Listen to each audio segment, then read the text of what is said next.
about, talking about your dad just kind of brought me, just brought the thought of my dad, um, thank God he's still alive, but there was a situation that happened in my family growing up when there was need for a male child. And, being, growing up in Nigeria, in Africa, there's this need and hunger for a male child. And, when the woman doesn't provide the male child, it becomes like it's her fault.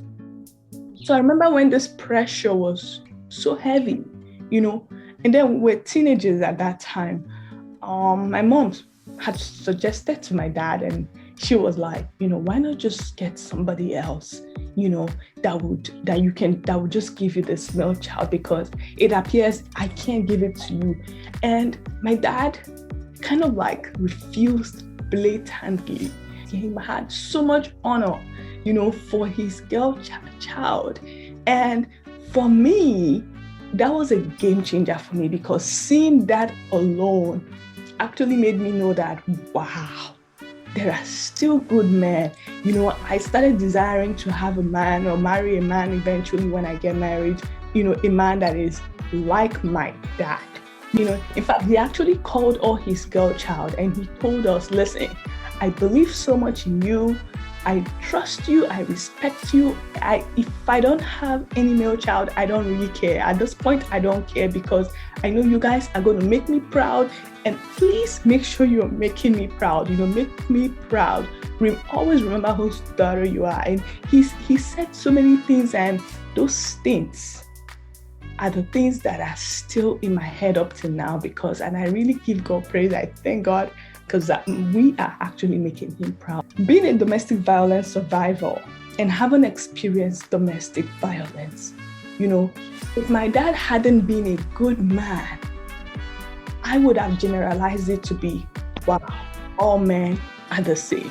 All men, oh my goodness, but I just really thank God, because he changed the trajectory in my head. He changed the narrative that even when I was married to a narcissist, I ended up having that assurance that there are still good men, and I found that good man in my dad. That's just a little bit of a story that I just share. Did anything stand out to you when I was sharing the story? Would you want to share anything, or would you just want us to move on?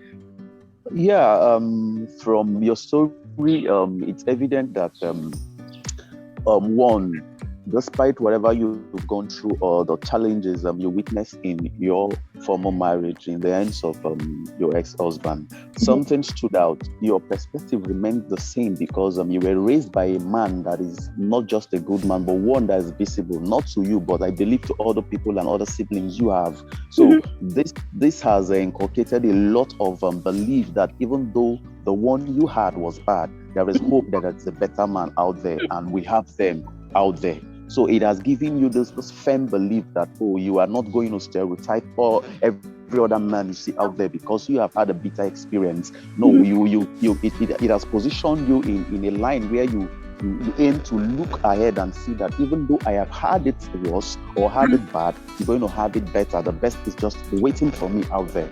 And for me, that is the driving message there. Wow. The way you analyzed it just kind of made, you've just been wondering, like, some silent challenges men go through, with regards to relationships, with regards to life in general. Can you just share some of those challenges with us? I will bring out the biggest challenge people neglect about the challenges men go through. Mm-hmm. Now, one of the biggest challenge is this. The society has coined this word that is a man's word. That is fallacy. It's not a man's word. Wow. It is a human, H-U-M-A-N, human word, not a man's word. When you say it's a man's word, you are giving them the leverage to misbehave, to treat women as class citizens. Yesterday I had a forum where I was teaching them about same domestic violence and how men should treat women. I have a forum where I was teaching this, and I told them something. I said, look, we've allowed the society to push negativity into us that men and women are not equal to men. And I saw a believer actually telling me that a woman should subject. We are talking about domestic violence, and I said, look, a woman subjecting to a man does not mean you should allow yourself to be used as a punching bag. That you should subject yourself to what is just and acceptable before God and man. Wow. That is only the living that forgives, not the dead. The dead does not have opportunity to forgive. So if that situation is rough, if it's going to cost your life, please leave. There is nothing like forgive and stay put. You will die. And the man will marry another person and continue to spread domestic violence. You will die. So you leave. So the biggest thing, like I said here, is the society putting this pressure that is a man's world. And then there is this notion with this thing that's bringing pressure at home. Where they said, oh, the man is the head, he's the captain of the house. I tell people that in my home, we have 2 captains. One is an assistant captain. We have 2 co-captains. Not one giving the order, one taking the order. No.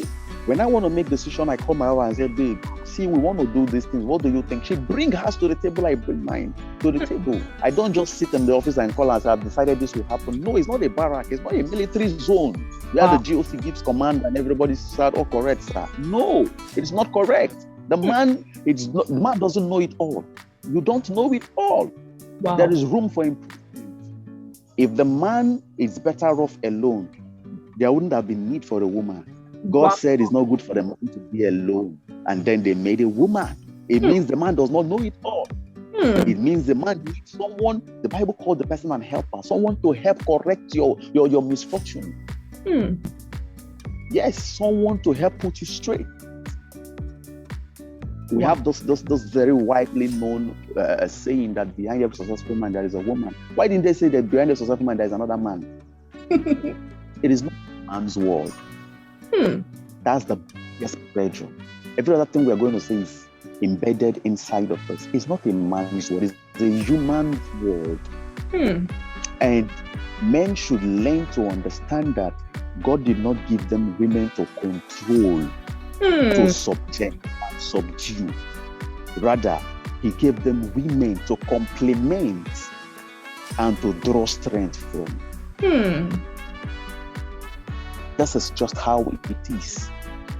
For the fact that the Bible has stated that a woman should see a man as a lord and in the house or in the union does not mean the woman is a slave. Marriage is not a slave camp. It's not a place to go to endure. It's a place to enjoy. So it is not a man's world. We should stop building this momentum, this unseen giant momentum that a man is an alpha male and when he backs, people should run. No. He's not an alpha male. It is not too important. He is important, but not too important. Every human being are all important in the sight of God. Yes, the man is the head.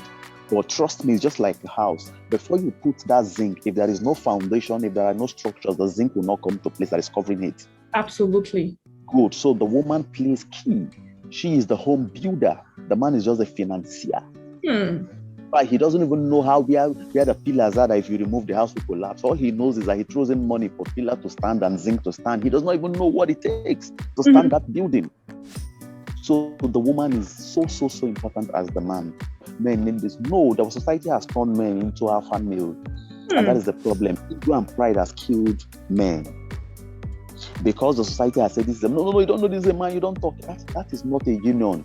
That is a control. In fact, that is a military post where they control human beings and you just say, yes, sir, correct, sir. No. Being a man does not mean you will not make mistake. When you talk and then your wife says, excuse me, listen. So when you say this and this, but if you look at it very well, this is not right. You say, hey, it's true. I'll give you an example.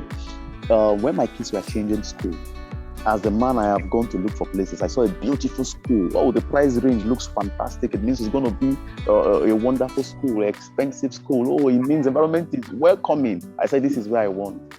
And I put my kids in the car. About concluding, my wife called me and said, please, can you not conclude and listen to me? I stepped out of the office office and said, "What is it?" He said, "Bring back the kids and hear me out." And I went to her. At the end of the day, I took the kids where she said, and they are better. In fact, when my kids saw, people look at me and say, "Are you sure these people are 4 years?" I would have ended up doing what I want to do as the man, and my kids will not get the best. Absolutely. But I have to come back home and listen to her.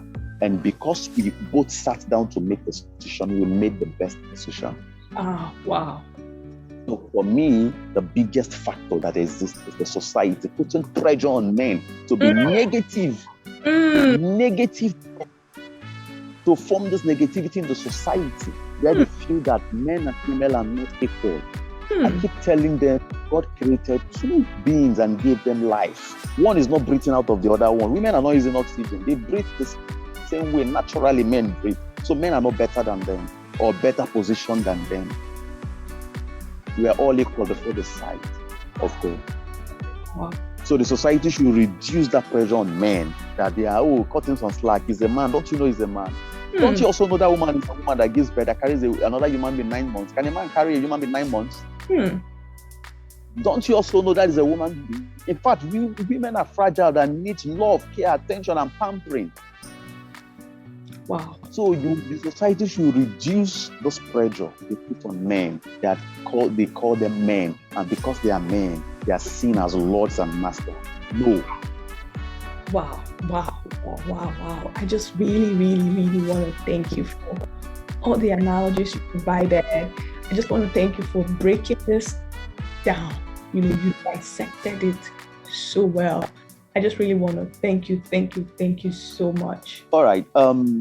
Before we conclude or go to the concluding part,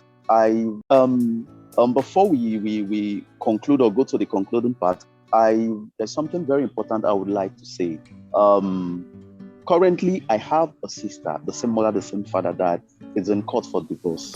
And know what she has gone through. In fact, it took me against the family, mother and father, to ensure she came out alive. The last incident was arson. In fact, the man practically wanted to burn her and the kids inside the house, and it would have been the end of her. But thank God, I stood my ground, and God used me to ensure she is liberated. I want to publicly apologize to every woman out there that have had it worst with a man. Trust me, it is not because you deserve bad or because you are bad. It is because it's unfortunate that the wind of negativity brought the bad one towards your direction. But I know God is capable to change your situation and give you what you desire. He said in his words that he knows his thought for you is of good and not of evil, to give you an expected end. That's in Jeremiah. So your expected end is a better man. You're going to have a better man. I am going to say it clearly. Sorry for those men that have treated you bad. I wish they know better, but they don't know. But I pray they will come to understanding that, look, they have treated a treasure God gave them to treat fairly. They have treated these treasures in a negative light. But God will heal them. And I pray too that you forgive them. And God will also make this world a better place through all of us all. Wow. Thank you so much. Like, I was literally shedding tears when you were, saying all of that. Thank you once again.